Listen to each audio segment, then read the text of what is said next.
اس لیے عوام کو اس طرف مت دھکیلیں. عوام پرامن طریقے سے آ کے ڈی چوک بیٹھنا چاہتے ہیں, اس پر کسی کو کوئی اعتراض نہیں ہونا چاہیے. عمران خان کی ڈیمانڈ اینٹی پاکستان نہیں ہے. کیا عمران خان آپ سے یہ کہہ رہا ہے کہ اسرائیل کو تسلیم کر لیں؟ کیا عمران خان آپ سے یہ کہہ رہا ہے کہ بھارت کے سامنے سرنڈر کر دیں؟ عمران خان کا صرف اتنا کہنا ہے کہ پاکستان کے آئین کو تسلیم کرو, اپنی آئینی حدود میں واپس چلے جاؤ, عوام کا دیا گیا مینڈیٹ واپس کرو, ناانصافی ختم کرو, رول آف لا قائم کرو. یہ ڈیمانڈز ہیں. کیا کسی ایک بھی پاکستانی کو ان ڈیمانڈ پر اعتراض ہے؟ ایون پٹواری اور جیالے جو چند رہ گئے ہیں ان کو بھی اعتراض نہیں ہوگا ان ڈیمانڈز پر. اس لیے عمران خان کے ساتھ عوام نکلی ہے اور نکلے گی اور ہمیشہ نکلتی رہے گی اور ہمیشہ عمران خان کے ساتھ کھڑی رہے گی.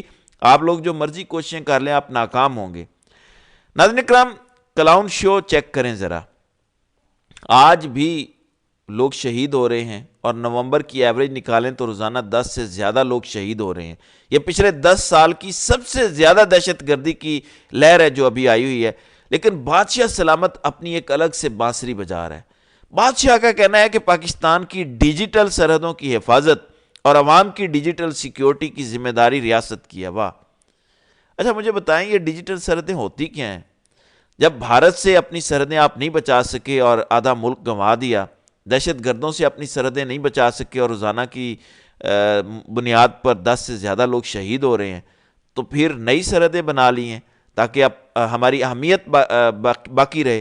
تو اہمیت باقی رکھنی ہے کہ ہماری ضرورت ہے ملک کو.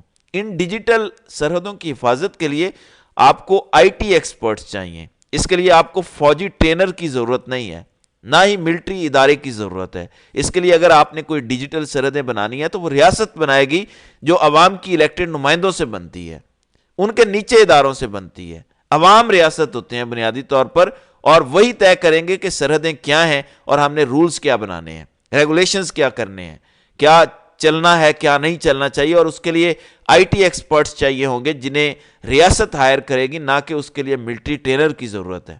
اب ان لوگوں کی ٹریننگ ہے کہ ٹینک کیسے چلانا ہے, میزائل کیسے چلانا ہے, آرٹری کی توپیں کیسے چلانی ہے, آپ نے اپنی بندوقیں یا دیگر اسلحہ کیسے چلانا ہے, آپ نے سروائیو کیسے کرنا ہے. مگر یہ کہتے ہیں کہ نہیں وہ تو چھوڑ دیں, وہ تو ہم سے ہوتا نہیں ہے. ڈیجیٹل سرحدوں کی حفاظت ہم کریں گے. جس کام کے لیے عوام آپ کو پیسے دے رہی ہے وہ نہیں کرنا, جس کام کے پیسے نہیں دے رہی وہ آپ نے کرنا ہے. وہ کام عوام خود کر لے گی. اپنی ڈیجیٹل سرحدوں کی حفاظت کرنا عوام جانتی ہے, اس کے لیے کسی کی ضرورت نہیں ہے. لیکن یہ کلاؤن شو ہے جو پاکستان میں چل رہا ہے. اب عمران خان نے اپنے وکلاء کے ذریعے میڈیا کو شرم دلانے کی کوشش کی ہے. فیصل چودھری ایڈوکیٹ اور بیرسٹر علی ظفر نے خط لکھا ہے میڈیا کو, اور جن جن کو یہ خط لکھا ہے اس میں شامل ہیں Pakistan Broad casting association, council of Pakistan newspaper editors, association of electronic media editors and news directors, Pakistan federal union of journalist, national press club Islamabad, national press club Lahore, national press club Karachi, national press club Peshawar, national press club Quetta اور human rights commission of Pakistan.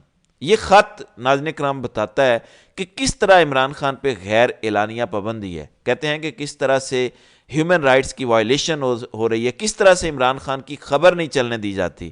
سب سے اوپر لکھا گیا ہے, آپ کی توجہ دلانا چاہتے ہیں کہ عمران خان کو اللیگلی فورس ریسٹرکشن کا نشانہ بنایا گیا میڈیا کوریج کے لیے. ایک شرم دلانے کی کوشش کی ہے میڈیا اور ساری تنظیموں کو کہ آپ عمران خان کا نام نہیں چلاتے, عمران خان کو مینشن نہیں کرتے, وہ جو بیان دیتے ہیں وہ میڈیا پہ نہیں چلتا. دیکھیں, یا تو یہ سوال ہو کہ عمران خان مقبول نہیں ہے اور لوگ سننا نہیں چاہتے, یہ تو ہے نہیں, سبھی جانتے ہیں. دیکھیں یوٹیوب پہ جتنے بھی لوگ ہیں سب عمران خان کے نام کا کھا رہے ہیں. تو اگر یوٹیوبرز ان کے نام کا کھا رہے ہیں تو کیا مین سٹریم میڈیا نہیں کھا رہا؟ عمران خان کے خلاف باتیں کر رہے ہیں یا فیور میں باتیں کر رہے ہیں, کھا تو عمران خان کے نام کا ہی رہے ہیں نا. تو اگر عمران خان کا بیان بھی چلے تو اس سے کیا ہو جائے گا؟ کھا تو آپ بھی عمران خان کے نام کا ہی رہے ہیں نا.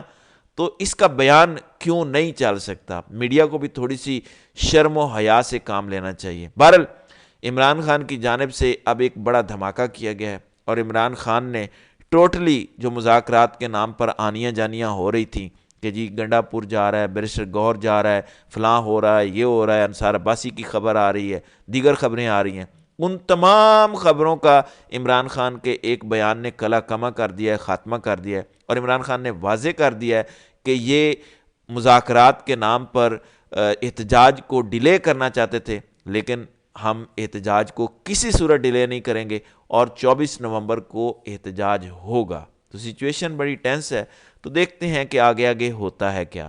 تو ناظرین اکرام، آپ کی اس ویڈیو کے حوالے سے کیا رائے ہے؟ آپ اپنی رائے کا اظہار کامنٹ سیکشن میں ضرور کیجیے گا۔